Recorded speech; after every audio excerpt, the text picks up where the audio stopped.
All right, so we're going to get into the top explosive plays and top havoc plays of the week in just a minute. But I wanted to start off with this idea that I've been seeing a lot of, that Tennessee is running too many screen plays. Okay, and even in this video last week, I made the comment that the offense is now just all screens all the time.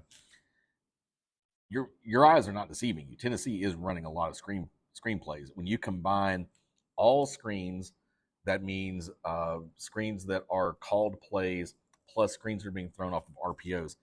It's 16% of Tennessee's offense this year. That number comes from SECStatCat.com, who breaks down and charts all SEC teams' plays every week, and so he has tallied it up, and Tennessee is running. Tennessee's top offensive concept this year has been screen passes, both called screens and RPO screens. The next biggest concept Tennessee is using is outside power read. Last year, Tennessee threw a lot of vertical switches, a lot of downfield, using stack receivers, crossing them over and throwing downfield. And this year, it's a lot lower. It's only 5% of the offense this year. And part of the reason for that is that the success rate on it is a lot lower. It's 46, 47%, whereas the screens are having a 66% success rate. So it's not as flashy. Last year, screens were a big part of the offense also, but only 6%, whereas vertical switches were right around 6% also. The yards per play, the success rate last year was higher on vertical switches, and the yards per play were a lot higher. And so the offense looked flashier because of the downfield throwing.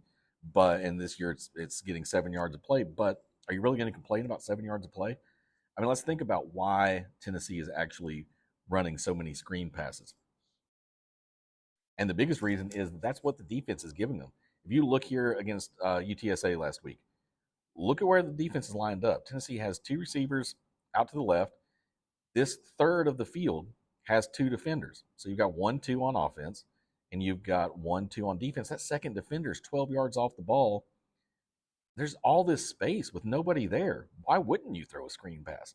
Why wouldn't you just throw the ball out there and let a playmaker make a play?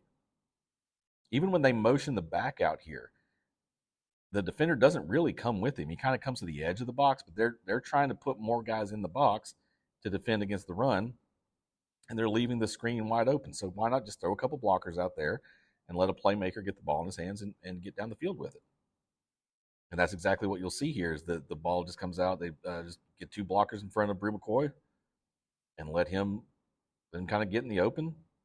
You know, it's an 8-yard gain. If that was a running play that went for 8 yards, we wouldn't be complaining about it. But because we're seeing so many screens, 16% of the offense being screens, it's we feel like they're not willing to challenge downfield throws like they did last year, and it's not as exciting as it was. It's not as flashy as it was. Here's another example, and there's a receiver in a corner you can't see, but you still have a third of the field with 2 defenders, and there's a kind of a guy like kind of on the edge. He doesn't really know, is he defending these receivers? Is he going into the box? And this is going to be an RPO. You're going to see Joe Milton read that guy who's kind of on the edge of the box.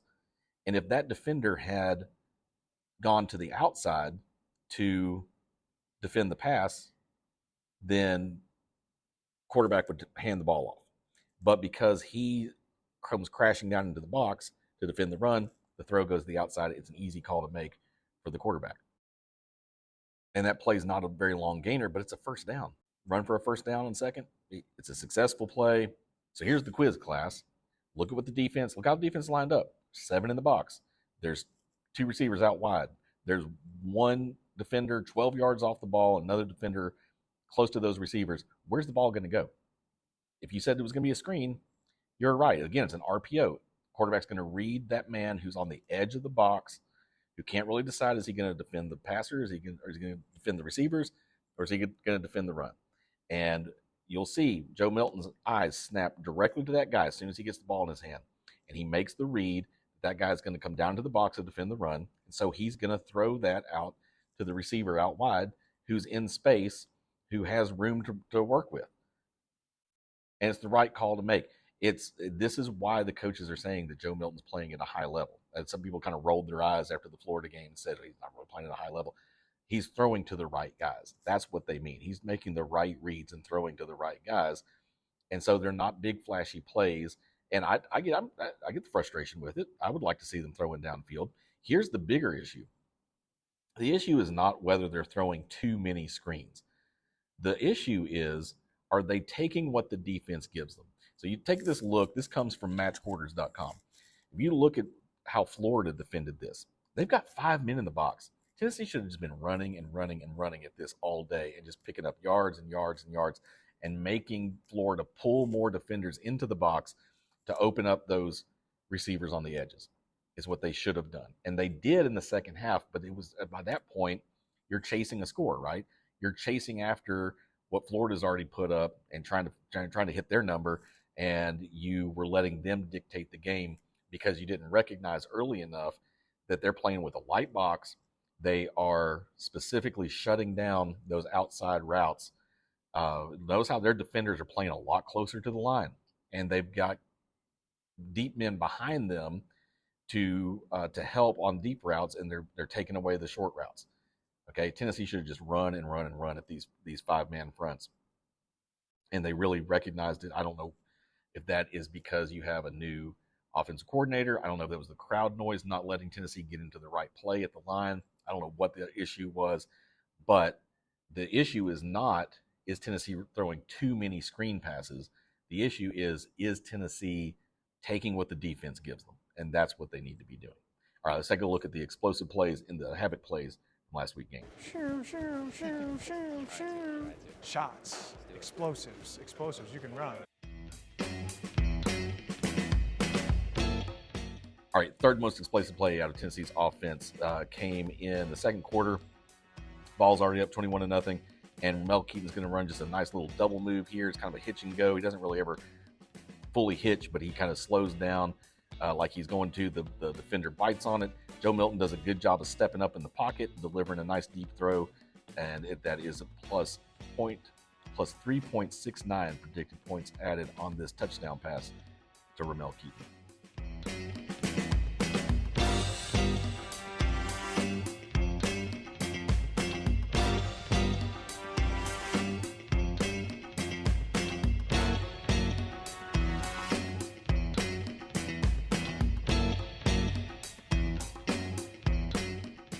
Second most explosive play is a really nice inside power read. Jabari Small is a great run out of him. You'll see the blockers come to kick out. He just takes the cutback lane right up the middle. And I've criticized Jabari Small before for not being a super dynamic runner. He'd make some really nice moves on this play. This is a beautiful run, and plus 3.78 predicted points added on inside power read. Jabari Small 40-yard run.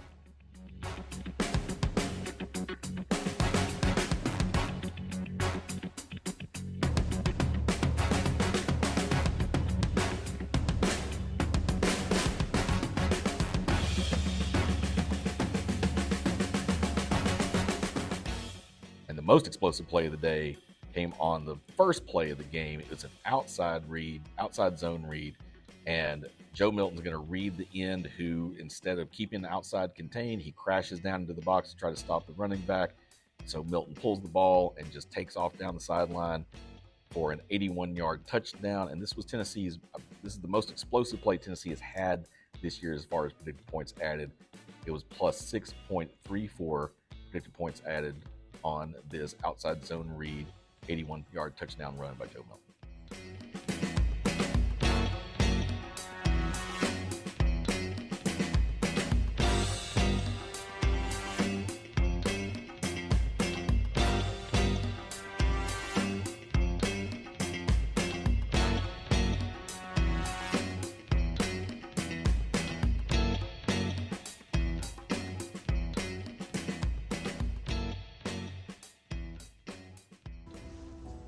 Cry havoc, said he who fought chaos with chaos, and let slip the dogs of war.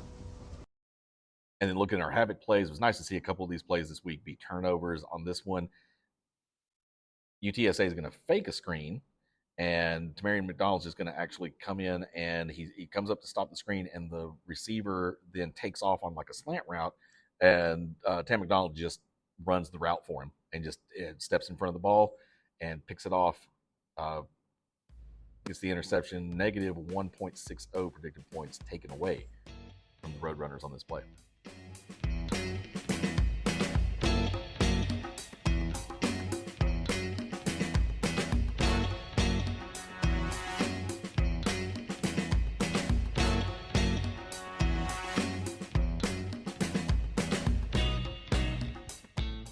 Second biggest havoc play you'll see is in the fourth quarter. So this is kind of, we're in garbage time already with this one, but it's still a fun play to look at.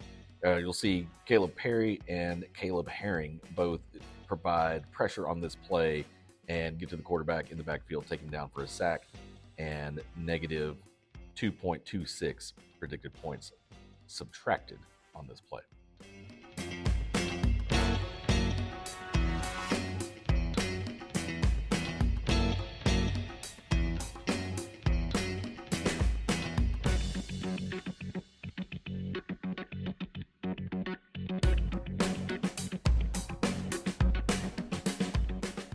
And the top havoc play of the week, again in garbage time, but it's still kind of fun to just see the defense cause this kind of pressure and get these turnovers.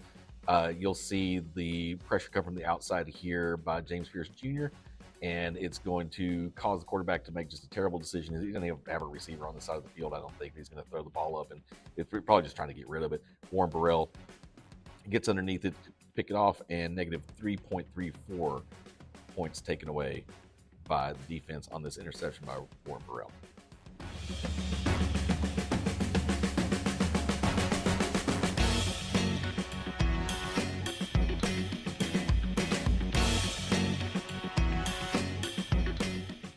All right, so there's your top explosive plays, top havoc plays for the week. Something to watch for this week against South Carolina is, what is South Carolina's defense giving to Tennessee? Is Tennessee's offense taking advantage of that?